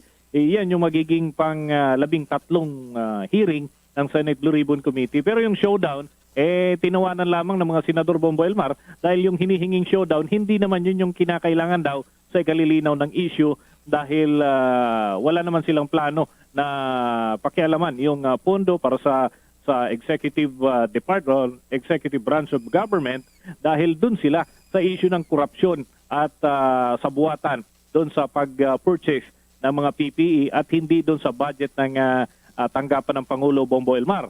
So, hindi naman sila kumakagat dun sa naturang hamon, Bombo Elmar. Okay, nababanggit po itong budget, Bombo Dennis. I understand ngayong araw humarap ang DBM. Ang DBM kasi, yung tinatawag nilang departamento nila, yung PSDBM, na siyang ibinigay yung budget ng DOH para bumili ng medical supply. Understand yung ilang senador ay nais na magkaroon ng pagbabago na rito, Bombo Dennis, upang hindi may transfer. At katulad ng nangyayari doon sa PTTC, yung Philippine Trade and Training Center, na pinopark doon, pinopondo yung malaking pondo doon ng ibang mga ahensya ng gobyerno, Bombo Dennis. Anong napagkasunduan at mga sinasabi rin dyan ng mga opisyal ng DBM sa hirit ng mga senador na magkaroon ng reforma na, Bombo Dennis? Well, willing naman yung DBM doon sa mga pagbabago, basta raw ay ito'y hindi makakapekto sa kanilang mga tungkulin sapagkat pare-pareho naman sila na naghahangad na ma-accomplish yung kanilang mga trabaho, lalo na ngayong nahaharap pa rin tayo sa panahon ng COVID pandemic at may mga proyekto talaga na kinakailangan madaliin, may mga proyekto na kinakailangan magpatuloy na tugunan kahit nga may mga pag-question, pero ang sitwasyon kasi ay kailangan pa rin na i-sustain yung pangangailangan, lalo na mga frontliners at yung mga supply na nakalaan para dito sa mga apektado ng COVID-19 pandemic, Bombo Elmar. So kung may mga adjustment ay nasa kamay daw ng Kongreso na baguhin ang mga patakaran kaugnay doon sa distribusyon ng pondo, lalo't sila naman yung may say na may kinalaman dito sa pag-allocate ng mga pondo. Suggestion lamang ng yung isinusumite National Expenditure Program ng Budget Department at yung Kamara at Senado ang siyang naghihimay kung nararapat ito sa partikular na ahensya at kung may dapat na questionin ay pwede itong i-hold, Bombo Elmar. Right, Bombo Dennis, lastly naman, meron bang break ang Senado habang nalalapit na ang Todos los Santos, Bombo Dennis? Ganun na nga, Bombo Elmar. Wala nang sesyon, mga pagdinig na lamang, pero tuloy-tuloy pa rin yan kahit yung mga trabaho ng Technical Working Group ay hindi naman apektado kahit anong araw pwede silang mag-set ng kanilang mga aktibidad at yung mga session lamang ang pansamantalang tigil para nga dito sa undas break nilang tinatawag at magbabalik yan sa kalagitnaan ng buwan ng Nobyembre para sa iba pang mga aktibidad. Lalo tinatapos nga itong paghimay sa pambansang pondo at yung approval ay target bago sumapit ang buwan ng Disyembre, Bombo Elmar. Sige, maraming salamat sa mga updates dyan sa Senado, Bombo Dennis. Mula sa Senado, Bombo Dennis, Hamito nag-uulat para sa Pambansang Radyo ng Pilipinas, Basta Radio, Bombo! Samantala naman, dakuha naman na natin ang karagdagan pa na 2.7 billion pesos umano na pondo ang kailangan ng DOH para sa risk allowance ng mga health workers. May pag-uulat si Bombo Jane Buna. Karagdagang nasa 2.7 billion pesos pa na budget ang kailangan ng Department of Health para sa special risk allowance ng 119,353 healthcare workers nitong taon. Sa isinagawang Senate hearing kaugnay sa proposed 2022 budget ng kagawaran, sinabi ni Health Assistant Secretary Maylene Beltran na naisumiti na ng kanilang ahensya ang request na additional budget sa Department of Budget and Management noon pang Oktubre 15. Anya, hinihintay nila ang tugon ng DBM dahil patuloy pa ito na nireview ng kagawaran. Sinabi ni Beltran na ang karagdagang 119,353 mga healthcare workers ay kabilang sa 526,000 mga kawaning medikal na karapat-dapat tumanggap ng special risk allowances. Dagdag pa nito na 87% ng 526,000 mga manggagawa sa kalusugan ang nakatanggap na ng kanilang mga risk allowances. Nasa 70,714 pa ang kailangang bayaran ng ehensya. Sa nasabing bilang naman, nasa 41,587 healthcare workers ang kasalukuyang pinoproseso. Nilinaw naman ni Beltran ang dahilan ng pagka-delay na kinabilangan niya ng kakulangan ng supporting documents mula sa local government units hospital at private healthcare facilities. Ang mga supporting documents umano ay kailangang nakasaad sa kanilang Memorandum of Agreement dahil hindi nila ma-download ang pera sa healthcare facilities. Samantala naman, aabot na sa 3,416 adolescents na nag-edad ng 15 to 17 years old na may comorbidities ang nabakunahan kontra COVID-19. Nagsimula ang pediatric vaccination noong Oktubre 15 at magsisimula ang Phase 2 sa Oktubre 22. Sinabi ni Interior spokesperson Jonathan Malaya na target ng gobyerno na mabakunahan ang 140,000 adolescents sa Phase 2 ng nasabing programa. Sinabi naman ng Department of Health na nasa 25 hospitals na ang nagsagawa ng vaccination mula sa 8 hospital na itinatag ng gobyerno. Nauna nang sinabi ng Department of Health na ang bansa ay may halos 1.2 million mga bata na nag-edad 12 hanggang 17 anyos na may comorbidities. Para sa Bombo Network News, ito si Bombo Jane Buna, nag-uulat para sa Pambansang Radyo ng Pilipinas, Basta Radio. Bombo! Ang balitang yan, update na yan, hatid po sa atin ng Dunkin Donuts. Suportado naman ang Commission on Human Rights ang panawagan ng Department of Justice sa mga witnesses na lumutang na at tumistigo sa pagkamatay ng 56 na katao sa 52 cases ng illegal drugs operations na isinagawa ng mga pulis. Sa isang statement, sinabi ni Commission on Human Rights spokesperson Jacqueline Andigia na tutulong sila sa case build-up na kasalukuyang ginagawa ng National Bureau of Investigation sa pamamagitan pamamagitan ng independent probe na isinasagawa nito basta mabigyan lamang sila ng access sa ilang mahalagang files hinggil sa mga kaso. Ngayong araw, Oktubre 20, inilabas na ng Department of Justice ang 20 pahinang information table sa 52 na deadly anti-illegal drugs operations na isinagawa ng Philippine National Police. Nakasaad dito ang pangalan at ang nangyari sa pagkamatay ng 56 na katao, subalit hindi naman natukoy dito ang pangalan ng mga pulis na pinaparatangang nasa likod ng mga krimen na ito. Ayon kay Digia, ang pagpapalabas ng mga impormasyon na ito ay malaking tulong para sa pamilya ng mga biktima at para makamit din nila ang hustisya na kanilang inaasam. Kasabay pa nito ay iginiit ni Digia na isa sa mga unang hakbang para mapanagot ang mga nasa likod ng krimen ay kapag magkaroon na ng tunay na investigasyon. Kaya naman hinihimok nila ang mga witnesses na lumutang na at magsalita sa sinasabing mga anti-illegal drugs operations. Samantala naman sa ibang balita, isinusulong pa rin ni Ombudsman Samuel Martires ang kanyang proposed amendment sa Code of Conduct and Ethical Standards for Public Officials and Employees. Kabilang dito ang pagkakabilanggo sa loob ng 5 taon para sa sinumang maglalabas ng komentaris sa Statements of Assets, Liabilities and Net Worth o SALENS ng mga nagtatrabaho sa gobyerno. Base sa draft ng panukalang batas na isinumite nitong si Ombudsman Martires sa Kamara, ang paggamit niya ng mga impormasyon para sa pagbabalita ay striktong limitado lamang sa pag-uulat ng mga facts na nakasaad sa SALEN at hindi na dapat pang magkaroon ng komentaris ukol sa mga ito. Sinuman daw ang lalabag sa provision na ito, paparusahan ng pagkakabilanggo ng hindi lalagpas sa 5 taon o pagmumultahin daw ng hindi sosobra naman sa 5,000 pesos o pwede ring 2 ito. Sa isang statement, sinabi naman ni Ombudsman Martires, walang censorship o anumang restriction sa freedom of speech o expression sa kanyang proposed bill na isinumite naman sa Kamara de Representantes. Samantala pa, si spokesman Harry Roque naman umaasa pa rin magbabago ang isip ni Mayor Sara Duterte. Habang ang Malacanang naman dudang magkakaroon ng reenacted na budget para sa taong 2022 dahil yan sa bangayan ni Pangulong Duterte at ng ilang senador. May pag-uulat si Bombo Raymond Tinaza. Bombo Ever, Bombo Elmar, kumpiyansa ang Malacanang na walang mangyayaring paggamit ng reenacted budget sa 2022. Ito ang pahayag ng Malacanang sa kabila ng umiinit pa na pahayag o kaya ay hidwaan sa pagitan ni Pangulong Duterte at ng ilang mga senador partikular mula sa hanay ng Senate Blue Ribbon Committee at kung saan kagabi sa kanyang Talk to the People ay nagbanta si Pangulong Duterte na kanyang withhold o kaya ay harangan ang disbursement ng pondo ng mga senador kung tatapyasan ng mga batas nga yung pondo naman ng mga departamento sa ilalim ng ehekutibo. Sinabi ni Presidential Spokesman Harry Roque na duda siya na gagawin ito ng mga batas dahil sila rin ay may kanya-kanyang mga personal na interes.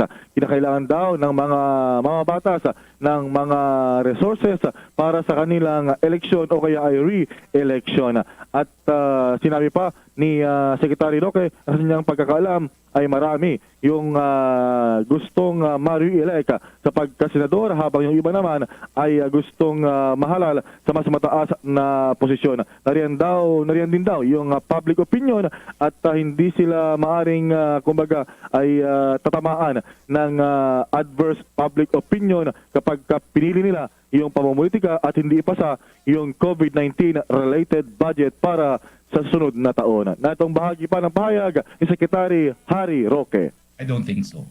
Let's talk about brass politics. It's not to the welfare of re-electionists, congressmen, and senators to have a re-elected budget. Let's face it, they have personal stakes in that budget.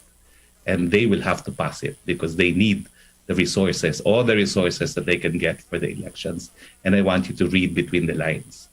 So the first people who would want to see it pass will be the senators, given that there's quite a number of them either running for election or running for higher office. And secondly, of course, there's public opinion. I don't think Congress can take adverse public opinion if they resort to politicking as an excuse to not to pass a COVID-related budget. Of course, we're relying on the budget for next year also to deal with the ongoing pandemic. And if they're not able to pass it on time, the fault will lie in Congress, no, and not on the president. So I think again, because of my theory of auto limitation, they will do everything to pass it. Samantala, sa usapin naman ng politika ay inamin ni Secretary Harry Roque na bagamat alam niya na medyo imposible nang magbago pa ang posisyon ni Davao City Mayor Inday Sara Duterte Carpio, ay umaasa pa rin naman ang opisyal na magkaroon ng milagro at magbabago ang kanyang pananaw, paninindigan at tatakbo pa rin ito sa darating na presidential elections. At bagamat hindi na nga naghain ng kanyang certificate of candidacy itong si Mayor Sara, ay maaari naman daw na sa magitan ng substitution ay tumakbo pa rin siya sa pagka-presidente dahil meron pa naman hanggang November 15 para sa tinatawag na substitution. At meron nga daw silang inorganisa na vigil para kumbinsihin pa rin si Mayor Sara na tumakbo sa pagka-presidente. At nanindigan din itong si Secretary Roque na kung hindi rin lang tatakbo si Mayor Sara, ay hindi na rin talaga siya tutuloy sa pagtakbo sa pagka-senador. Hindi siya nakapaghain ng COC sa pagka-senador, pero merong naghain na miyembro ng People's Reform Party na partidong kinabilangan ni Secretary Roque, at ito raw yung naghahanda o kaya ready para ito ay kanyang i-substitute sa pagsapit ng November 15. Pero sa ngayon daw ay natili pa rin ang kanyang panindigan na kung hindi rin tatakbo ang si Mayor Sara, ay hindi siya tutuloy sa pagtakbo sa pagkasenador. Narito naman ang bahagi pa ng pagpapaliwanag ni Secretary Harry Roque. Since Mayor Sara is not running, no, I find it difficult to change my decision as well.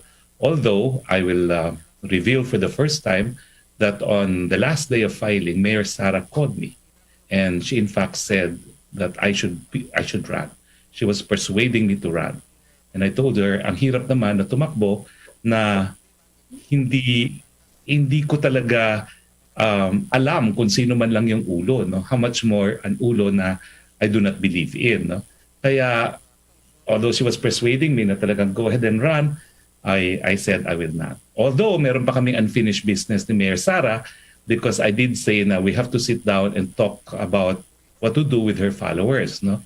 And we've not had this opportunity to discuss because right after the last day of filing, she developed COVID together with the members of her family. So on that Monday that we went to Davao for Talk to the People, I intended really to visit her and talk to her, no? Kasi I really want to discuss the possibility of party building para ma-absorb yung mga supporters nila na feeling, paano na ngayon sila, no? Since Mayor Sara din natra. But I still feel strongly na I will need to have that conversation with her to discuss how to deal with the supporters who, until now, no, are still hoping that she will run. Ang bahagi ng pahayag ni Secretary Harry Roque. Sa ngayon, ang kandidato ng Administration Party o yung PDP laban ay itong Senador Bato de la Rosa sa pagka-presidente at Senador Christopher Bongo sa pagka-vice-presidente. Para sa Bombo Network News, Bombo Raymond Tinaza nag-uulat para sa pambansang radyo ng Pilipinas, Basta Radyo, Bombo. Bombo Raymond, sa issue sa politika, so nangulugan ito, Bombo Raymond, hanggang November 15, hanggat hindi pa sumasapit, talagang umaasa pa rin si Secretary Roque at mayroon pa mga posibilidad at maging siya nga itatakbo, Bombo Raymond. Talagang kumakapit. Naalala ko yung mga kataga na Hope Against Hope o kaya yung Hope Springs Eternal, at talagang kapit pa rin, umaasa pa rin si Secretary Harry Roque na hanggang November 15 ay talagang magbabago pa rin ang posisyon ni Mayor Sara Duterte, Bombo Elmar. So tingnan natin, dahil siya naman meron naman daw nakahanda na naghain ng senatorial candidacy sa ilalim ng PRP, Bombo Elmar. So maaari siya mag-substitute din kapag nagbago nga ang desisyon ni Mayor Sara, Bombo Elmar. Pag ganyan, baka may mga pahiwating ng Secretary Roque, Bombo Raymond, kasi nung unang halalan, nag-attempt na rin siya, hindi natuloy, Bombo Raymond. At kumbaga tumakbo siya sa ilalim ng party list system, pero hindi rin nanalo yung party list na kanyang kumbaga sinalihan. So wala hindi natuloy. So this time, baka tingnan natin, Bomboy Mar, may chance siya. Pero yun pa rin, talagang it's Mayor Sara or never, yung kanyang sinasabi na posibilidad na pagtakbo niya sa pagkasenador, Bomboy Mar. Okay. So, sige, sa bagay, talagang tamang sabi mo, Bombo Raymond, baka mayroon pa talaga, marami pang araw pa. Nabigyan pa ng pagkataon ng COMELEC ang mga politiko, na magbago ng isip kung sakasakali, Bombo Raymond. Ito pala sa Senado, Bombo Raymond, dito sa budget, doon sa Kamara naman, ayos lang buto-buto, Bombo Raymond. Pero dyan sa Senado, dyan yata magkakaroon pa ng mga bahagyang pagbara sa ilang mga budget na tinatalakay ngayon, Bombo Raymond. Towards hanggang December, ano yung forecast ng Malacanang dito, Bombo Raymond, kung tuluyang maplansya na at mapirmahan ng Pangulo bago magtaos ang kasalukuyang taon itong election budget, Bombo Raymond? Well, tama ka dyan dahil ang sa pagtaya ng Malacanang ay may papasa rin naman on time o bago yung fiscal year 2022, Bomboy Mar. At yun yung kanilang target talaga na maayos din lahat. Pero kagabi nagkaroon nga ng development dahil nagugat ito sa pagbabanta ng ilang senador na tapyasan, bawasan yung budget allocation ng ilang ahensya sa Executive Department. Kagabi ay nagpakawala ang Pangulo Duterte na kanyang pagbabanta na sabi niya naghahamon ng showdown. Sige raw, tapyasan ng hanggang 1/3 yung proposed budget ng bawat departamento at siya naman daw bilang chief executive ng bansa, may kapangyarihan siya na hindi mag-disburse sa pamagitan ng DBM. At sige raw, walang lalabas kahit pa may pasa sa Kongreso, hindi naman niya ipapalabas yung pondo ng mga, for example, sa legislatura, yung mga senador. So kumbaga, kanya-kanyang ipitan yung kanyang ipinagbabanta, Bomboy Mar. Pero tingnan natin dahil politics will come to play, dahil pagdatsapit ng next year, hindi pwede na lalo nakamatsyag yung publiko rito. So tingnan natin na nandun yung hugot ng Malacanang na talagang magbabago at maayos din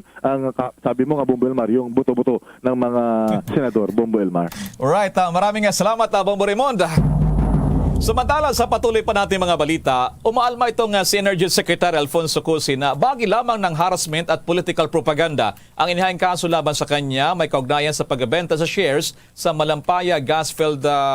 Narito ay kinasuhan si Secretary Cusi kasamang controversial na kaibigan ng Pangulong Duterte, ang negosyanteng si Dennis Uy at 24 na iba pang mga personalidad. Ang sa statement ni Cusi ngayong araw, hindi na siya nagugulat sa naturang kaso at harapin daw niya ito sa tamang forum. Anya sa huli ay malilinis rin ang kanyang pangalan at lalabas ang katotohanan dilan sa political propaganda lamang daw ito. Ang naturang kaso ay nihain nitong nakalipas na araw sa Ombudsman sa Iloilo City ni Balgamel Domingo, Rodel Rodes at Loida Nicolas Lewis. Ayon sa aligasyon ng grupo, paglabag daw sa batas sa Anti-Graft and Corrupt Practices Act ang pakipagsabwatan ng Department of Energy sa pagbibigay pabor sa kumpanya ni Dennis Uy na Odena Corporation na may benta ang 45% share ng Shell Philippines, samantalang nasa pag-aari na nito ang 45% din na share na unang nabili sa Chevron Malampaya LLC noong nakalipas na taon. Sa iba pa mga balita, target naman ng Department of Environment and Natural Resources na gawing swimmable ang Manila Bay bago pa man matapos ang termino ni Pangulong Rodrigo Duterte sa susunod na taon. Sa laging handa briefing, sinabi ni DENR spokesperson Undersecretary Benny Antiporda na hindi naman imposible ang hangarin nilang ito. Sa katunayan ngayon ay malaki na ang ibinababa ng coliform level ng Manila Bay kumpara sa mga nakalipas na taon. Dagdag pa niya na nais din ng DENR na gawing tourist spot ang Dolomite Beach para naman muling mabuhay ang mga negosyo sa lugar. Abangan pang detalye sa sports balita, unang araw ang opening ng NBA at ginarin itong pagkatapos na rin ng PNP ng kanilang vaccination program na target nila bago naman matapos ang taong kasalukuyan. Samantala muna sa mga paalala.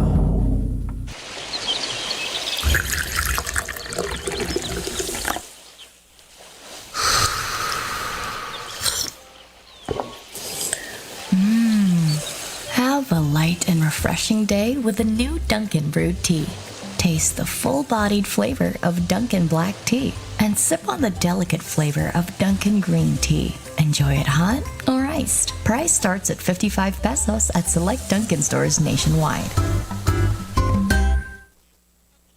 At ngayon, sa pagpapatuloy ng iba pang pangunahing mga balita.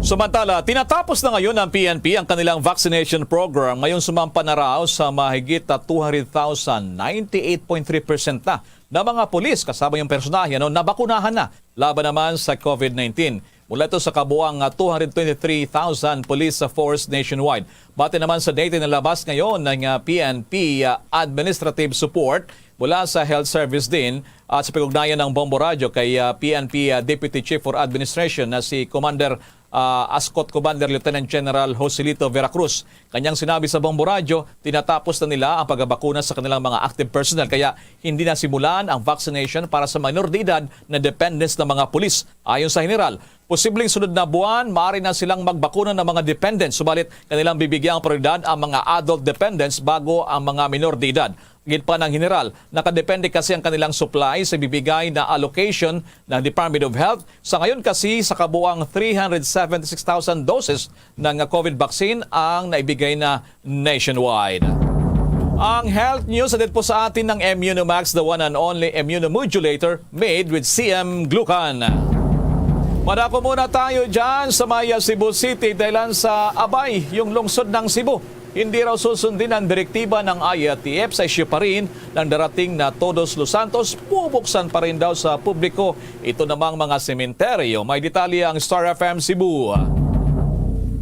Mananatili pa rin ang plano sa undas ng Cebu City Government na magbubukas ng mga sementeryo sa Nobyembre 1 at 2 para sa mga fully vaccinated na ayon kay Cebu City Acting Mayor Mike Rama. Sinabi pa ni Rama na hindi susundin ng pamahalaang lungsod ang direktiba ng Interagency Task Force na isara ang mga sementeryo mula Oktubre 29 hanggang Nobyembre 2 sapagkat nailatag na ang mga plano bago pa ipahayag ang pagsasara. Dahil dito papayagang makapasok sa mga sementeryo nitong lungsod nang hindi sumobra sa isang oras ang mga bakunadong individual lamang na may edad 18 hanggang 65 anyos. Ang nasabing polisiya ng lungsod ay isa pa umanong hakbang sa pag-adjust sa buhay at mga patakaran sa new normal. Sa kasalukuyan, patuloy pa rin ang paghahanda ng lungsod para sa undas kung saan noong Oktubre 18 pa lang ay nakadeploy na ang mga police at force multipliers sa 21 sementeryo nitong lungsod. Piniling naman ni Rama na respetuhin ang naging desisyon ng Cebu City Government. And we are not also opening November 1 and 2 to all and sundry. We have a setup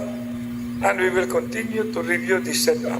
Every day is an assessment. We seek for their respect, we are seeking for their understanding, and we are seeking for their, what we call, bringing this matter for us with the regional IETF. Mula rito sa himpilan ng 95.5 Star FM Cebu para sa Bombo Network News, Star DJ Sophie Ember naguulat para sa Pambansang Radyo ng Pilipinas at #1 radio network in the country, Basta Radyo. Bombo! Samantala doon naman sa may North Cotabato, ang away ng dalawang pamilya nagresulta ng isang sugatan habang ang ilan ng residente naman ay nagsilikas. Kaugnay niyan may detalye ang Bombo Radio Coronadal. Namayani ang tensyon sa boundary ng bayan ng Pikit North, Cotabato at Pagalungan, Maguindanao matapos na magkasagupa ang dalawang pamilyang matagal na umanong may hindi pagkakaunawaan. Ito ay nihayag ni Police Captain Razul Pandolo, Deputy Chief of Police ng Pikit PNP sa panayam ng Bombo Radio Coronadal. Ayon kay Pandolo, matagal na umanong may family feud sa pagitan ng pamilya Talusob at Mangimlas dahil sa gawan sa lupa sa barangay Nabunda sa bayan ng Pikit at Barangay Namli ng Pagalungan. Maging sina Mayor Sumulong Sultan ng Pikit at Pagalungan Mayor Salik Mama sa Bulod ay nag-usap na upang pumagitna sa nag-aaway na pamilya.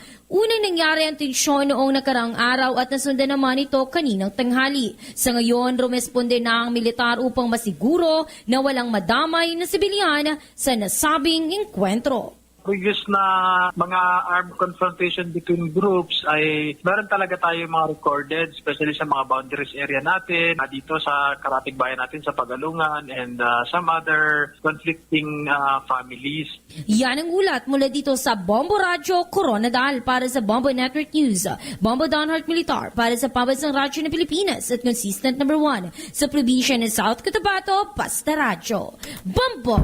Samantala, lumakas ang loob ng pamilya Honson sa naging hakbang ng Department of Justice na kasuhan na ang anak ng bilyonaryo na si Julian Ongpin na huling nakasama ng visual artist na si Bri Honson. Una rito na isampa na ang kaso sa korte sa San Fernando City sa La Union kung saan non-bailable ang reklamo laban sa anak ng business tycoon at dating Minister of Trade and Industry Roberto Ongpin.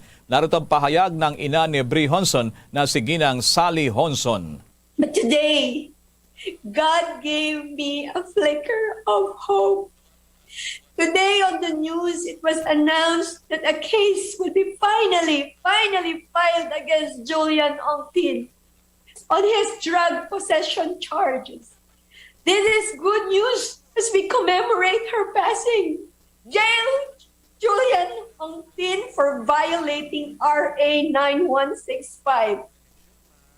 Yan pa rin itong si Ginang Sally Honson kung malala na recover na lamang na wala ng buhay si Bri Honson sa isang hotel sa San Juan, La Union noong September 18 kung saan na-recover ang mahigit 12 gramo ng cocaine at kasamahan nito na si Julian Ongpin. Bombo International News. Patay ang nasa 13 sundalo sa pambobomba sa military base sa Central Damascus sa Syria. Nangyari ang bomb attack sa kasagsagan niya ng rush hour kung saan ay papasok na ang karamihan sa mga tao sa trabaho at eskwelahan. Dalawang explosive devices ang sumabog habang tinatahak ng military base ang Hafiz al-Assad Bridge. Ayon sa mga opisyal, isang terrorist blast ang nangyaring insidente kung saan planted ang mga bomba. Nasa 8 katao naman mula sa oposisyon ang hinihinalang napatay dahil sa shell fire ng mga sundalo. Natagpuan naman ang ikatlong explosive device sa may tulay na nagawa pang ma-defuse ng mga Army Engineering Unit. Inaasahan na madadagdagan pang death toll dahil ngayon ay maraming sugatan ang nasa critical condition pa. Sa ngayon hindi pa matukoy ang nasa likod naman ng naturang pag-atake, subalit suspetsya ng ilan na ang Islamic State ang may kagagawan dahil sa pag-atake ng mga ito sa military vehicles sa bahagi ng Eastern Syria ngayong taon. Itinuturing na deadliest ang nangyaring pambobomba sa Damascus mula noong huling naganap na suicide attack sa kagagawa naman niya ng jihadist group na Islamic State noong Marso taong 2017 kung saan nasa 31 na katao naman ang namatay. Bombo Sports News. Sa basketball naman tayo, umasa mga players ng Milwaukee Bucks na ang buhay naman ng panalo nila kanina kontra sa powerhouse team na Brooklyn Nets ay panimulang pabuenas upang maulit ang pagkampiyon nila sa NBA. Ayon kay Bucks superstar at dating MVP Giannis Antetokounmpo, excited siya sa pagsimula ng bagong season ng NBA at sana raw ay mapanatili nila ang paglalaro ng magandang basketball upang maulit na madepensahan ang corona. O narito tinambakan kanina ng Bucks ang Brooklyn Nets sa score na 127-104.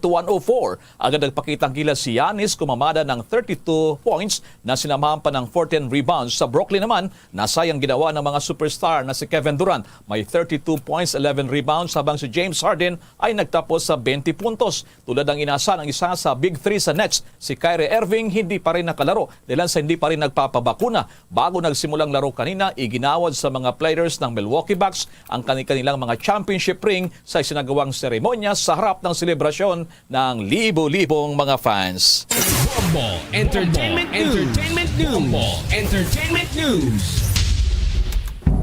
Ang Filipino actor na si Jeric De Carotman Sigmaton tinanghal bilang Best Actor sa International Film Festival Manhattan. Kaugnay niyan, may chika ang Star FM Baguio.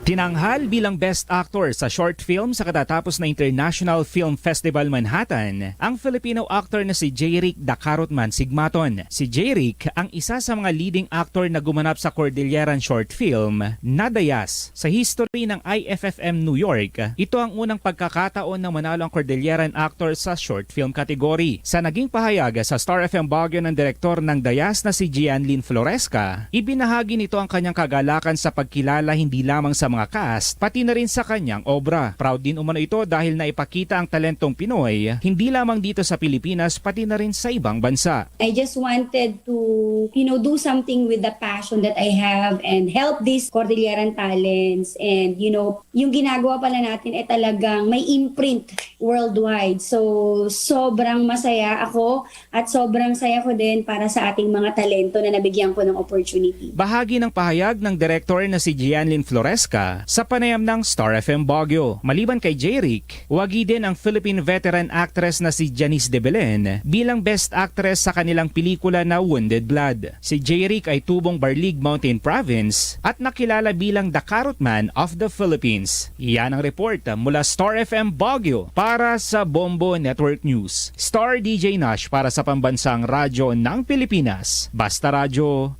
Bombo! Bago po tayo magtapos, ang Bombo Radio Philippines nag-aanyaya sa lahat para sa sama-samang panalangin. Narito ang Orasio Imperata. Merciful and compassionate Father, we come to you in our need to seek your protection against the COVID-19 virus that has disturbed and even claimed lives. We ask you now to look upon us with love and by your healing hand. Dispel the fear and sickness and death. Restore our hope and strengthen our faith. We pray that you guide the people tasked to find cures for this disease and to stem its transmission. We thank you for the vaccines developed made possible by your guiding hands. Bless our efforts to use these vaccines to end the pandemic in our country. We pray for our health workers that they may minister to the sick with competence and compassion. Grant them health in mind and body, strength in their commitment, protection from the disease. We pray for those afflicted. May they be restored to health. Protect those who care for them. Grant eternal rest to those who have died. Give us a grace in these trying times to work for the good of all and to help those in need. May our concern and compassion for each other see us through this crisis and lead us to conversion and holiness. Grant all these through our Lord Jesus Christ, your Son, who lives and reigns with you in the unity of the Holy Spirit, God, forever and ever. Amen. Amen. Yan ang kabuuan ng ating mga pagbabalita. Balikan lamang natin ang mga headlines. Po mga paaralan umapila sa DepEd na isama sila sa pilot run ng face-to-face classes. Samantala, Department of Health tumihirit pa rin ang karagdagang 2.7 billion para naman sa allowances ng mga health workers. Samantala, 87% ng health workers nabigyan na rin ng special risk allowance. Ang Senado naman planong amyendahan ang proseso ng pagdakip sa mga pinapakontempt ng personalidad. Ang Blue Ribbon Committee naman magpapasaklolo na rin sa NBI para mahanap ang mga nagtatagong opisyal ng formally.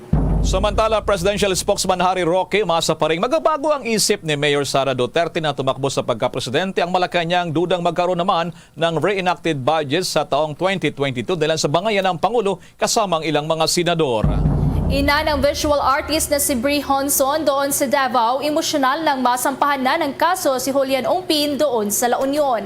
Samantala, yung lokal na pamahalaan ng Cebu City hindi susundin ang direktiba ng IATF. Mga sementeryo sa lungsod bubuksan pa rin sa Todos Los Santos. At sa international news, 13 military personnel ang patay sa deadliest terrorist attack sa military base sa Damascus, Syria. Sa sports balita, Pinoy Super Grandmaster Wesley So muli na naman nagkampiyon sa prestiyosong US Chess Championships. At sa entertainment news, ang Filipino actor na si Jeric De Carotman Sigmaton nagtinanghal bilang Best Actor sa International Film Festival sa Manhattan.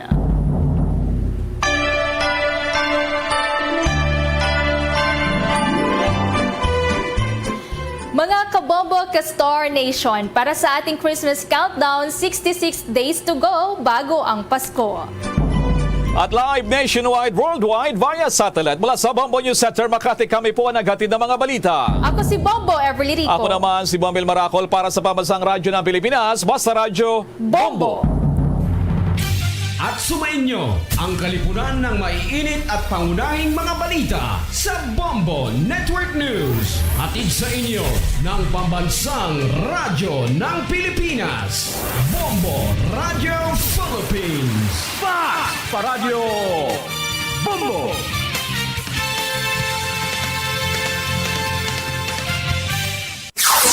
Limang dekada nang nagtataguyod ng katotohanan. 5 dekada nang nagtatanggol sa mga mamamayan. Patuloy na nagsasaliksik at mabilis maghatid ng mga balitang siksik at malaman. Patuloy na nangunguna sa mga issue, drama, promo at serbisyo publiko. Ito ang Bombo Radyo Bacolod, ang pambansang radyo ng Pilipinas. Paradyo Bombo! Bombo Radyo Bacolod. Number 1! Paradyo Bombo! Oras sa Bombo Radyo Bacolod, Philippine Standard Time, 5 minutos sa kaligid sa tak ng alas 7 sa gabi. Agad sa to paglob na sa karon nga gabi, may kapod na ang inyo sa nangalagad si Bombo